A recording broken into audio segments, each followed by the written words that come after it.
porque lo hemos dicho múltiples veces, salud es una prestación que pagamos con nuestro trabajo y sin embargo recibimos salud. Estamos con Daniel Najarro, él es economista senior de Comex, que ha lanzado un pronunciamiento bastante contundente desde la empresa privada. ¿Qué tal? ¿Cómo está? Bienvenido. Buenas tardes, muchas gracias por la invitación. Es interesante lo que han mencionado en el comunicado. Quisiera mencionar algunos puntos. Por ejemplo, aquella data que dice 4 de cada 10 afiliados a eSalud no lo utilizan. ¿Por qué no lo utilizan? Sí, efectivamente, aquí lo más preocupante es, tal cual como se ha mostrado en las imágenes anteriormente, estamos hablando de una institución que hoy por hoy no funciona, no tiene citas, si llamas no te atienden, si vas lamentablemente a una cita requieres una urgencia, tienes que programar justamente la atención misma para la operación. Entonces el sistema como tal ha sido un fracaso y lo sigue siendo, lleva años ya. Lo que hoy por hoy lo que se requiere, ¿no? Es mejorar lo que viene a ser la gestión interna. El problema no es presupuesto, el problema no es que no tenga los medios, el problema es únicamente este interés político y propio de la propia institución, ¿no? De querer sacar beneficios de una u otra manera. Por ello mismo hemos visto el abandono de buenas políticas como intercambio profesional, así como también reducción en camas UCI, el incremento en los tiempos de atención cada vez viene aumentando, así como el desabastecimiento. Lo que se requiere, ¿no? Para revertir esa situación tan drástica, porque es cierto, y cada año lo reportamos más. Los asegurados de salud no le ven un beneficio concreto a seguir aportando. No quieren pertenecer a la salud. Muchos de ellos quieren irse al SIS, porque lamentablemente el sistema como tal y como vemos en imágenes no funciona. Esa es una data que ustedes han confirmado. Aquellas personas que, por ejemplo, van a ingresar a laborar dicen, no me pongas en planilla porque obligatoriamente entro a salud. Mejor me afilio al SIS. Cada vez recibimos más solicitudes de los propios trabajadores que justamente están solicitando, uno, o no ingresar a la planilla directamente, o dos, si es que ya están poder salirse, porque vemos que en el SIS hay esa atención gratuita. La atención en enfermedades crónicas, inclusive enfermedades como el cáncer, lamentablemente en salud es deficiente, como muchas de sus operaciones. Entonces, esta tendencia creciente es cada vez mayor a solicitar estar fuera de la planilla electrónica. Estamos hablando justamente de que salud, contrario a ser un beneficio por el cual uno está pagando y contribuyendo, acaba siendo un detractor de la formalización. Y eso también es preocupante. Por otro lado, en las cifras que ustedes han encontrado en los últimos 5 años, miren del 2019 al 2024, se ha detectado que más o menos las personas han gastado 26.000 millones en consultas, en medicamentos, en procedimientos fuera del sistema. O sea, a pesar de que están afiliados a eSalud, han tenido que ir a poner de su plata afuera. Correcto, es que no hay citas, inclusive muchas preocupaciones que vienen de los propios asegurados y aquellos pacientes que no reciben las instalaciones, la debida atención médica, ¿no? En varias ocasiones les comunican que por favor se vayan a otro centro que está relativamente cercano. Lo que se sospecha, ¿no? Así como también unos indicios de corrupción que hay a lo largo de la entidad, ¿no? Es que eso podría ser una especie de complot interno, la gestión propia de médicos queriendo referirse a, si a colegas o sea, a sus propios consultorios fuera de la institución. No, lo que vemos es que si bien existe ese aporte, no lo pueden recibir. Hay muchos problemas internos, ¿no? Y lamentablemente de salud también es muy poco transparente al respecto. Vemos que la Contraloría cada vez está tratando de ingresar más, pero eso es preocupante, ¿no? Y deficiente si es que la propia entidad busca de alguna manera maquillar sus propios estados. Ya lo hemos visto, tenemos ahorita colas y muchas personas reportando que no reciben medicamentos. Y pese a ello tenemos una institución que está sacando un comunicado de prensa diciendo que no hay desabastecimiento, cuando la realidad, como bien sabemos, es otra.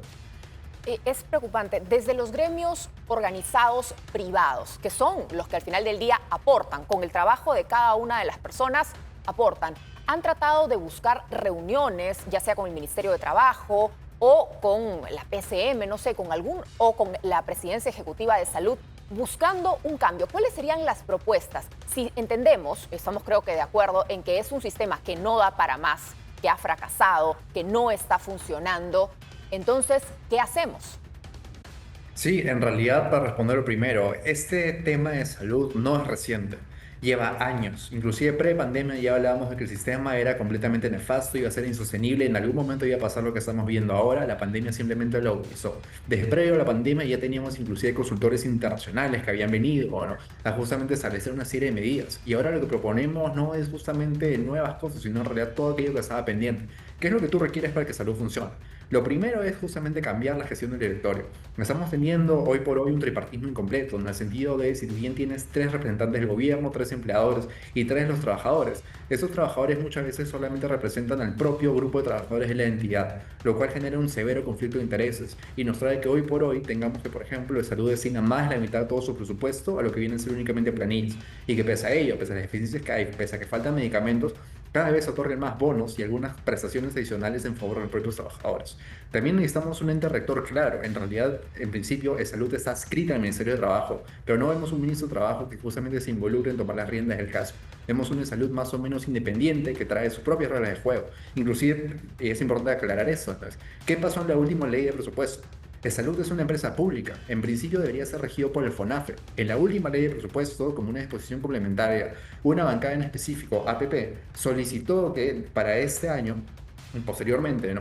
Salud no tenga que hacer caso a la normativa del FONAFE, de tal manera que el presupuesto lo pueda administrar bajo su propia discreción. Eso está hablando de que efectivamente hay interferencia política dentro del propio directorio, dentro de lamentablemente la gestión interna de salud. Lo que uno requiere con propuestas técnicas es lo primero, que la cabeza funcione bien, por lo tanto mejorar el directorio.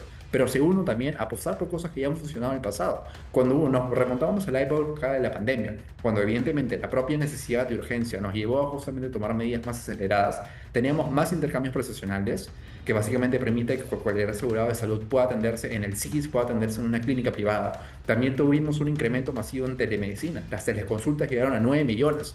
Pero lo que vemos en los últimos años es que el año pasado tuvimos a lo mucho 150.000 teleconsultas. La cifra es mínima comparado a lo que teníamos en pandemia. Tenemos que los contratos de intercambio profesional también cayeron drásticamente. Entonces tenemos una salud que está retrocediendo. Hay cosas que han funcionado. Aquí, aparte de eso, lo más urgente, ¿no? Vendría a ser sobre todo esta gestión de cómo es el presupuesto. A la salud no le está faltando plata. Los aportes son significativos, maneja un presupuesto millonario. El problema sobre todo a qué lo está destinando. Porque vemos inclusive que, por ejemplo, el MINSA y las GORES en conjunto gestionan cerca del doble del presupuesto de salud. El MINSA y las GORES en conjunto tienen 9.000 establecimientos de salud a lo largo de todo el país. De salud, a lo mucho, 408. Entonces, la cifra es insignificante. Con la mitad del presupuesto de salud del total del MINSA, de salud podría ser mucho más si no lo está haciendo. Y en el caso de cara al usuario, de cara para todas aquellas personas que sienten que sea con su trabajo o con su jubilación, aportan a un sistema que no les responde, que no pueden utilizar o que tienen que dejar que estén en estado grave para que los atienda. ¿Habría la posibilidad desde la empresa privada para fomentar la competitividad? Que ese 9% una empresa lo aporte o a salud o a una empresa prestadora, a una EPS, por ejemplo, entendiendo que el trabajador, la prioridad es que se atienda en salud, porque ese es el sentido de ese 9%. En realidad sí, debemos recordar que en esos momentos, inclusive un trabajador decide no atenderse a salud, sino ir a una EPS, igual hay un componente importante. Sigue aportando el empleador el 9%, solamente se distribuye a lo mucho un 2.5%, si no me equivoco, va para la EPS. Entonces, por más que el trabajador diga, yo no quiero pertenecer a salud, igual hay un aporte directo y mayoritario, inclusive lo que se destina a la EPS a favor de salud, lo cual es un sentido. Un segundo caso, ¿no? Que para justamente solución que mencionas, es cierto. Lo que hoy requiere sobre todo es salud, esta separación de funciones. Salud es un seguro, pero lo que vemos y entendemos como salud es sobre todo una empresa. Salud debería únicamente gestionar el presupuesto y permitir que tú, asegurado, puedas atenderte donde quieras, cuando lo requieras, en la zona que consideres pertinente. Pero eso no está haciendo. Salud, por el contrario, está acaparando todo el presupuesto, está limitando inclusive los intercambios profesionales, está justamente cohibiendo al asegurado para que solamente se atiendan sus propias entidades en beneficio propio de la misma entidad. Es un negocio, básicamente. Entonces, ¿qué sucede aquí? Lamentablemente tienes ese estancamiento, no tienes esos propios trabajadores que solamente están atados a un sistema que no funciona.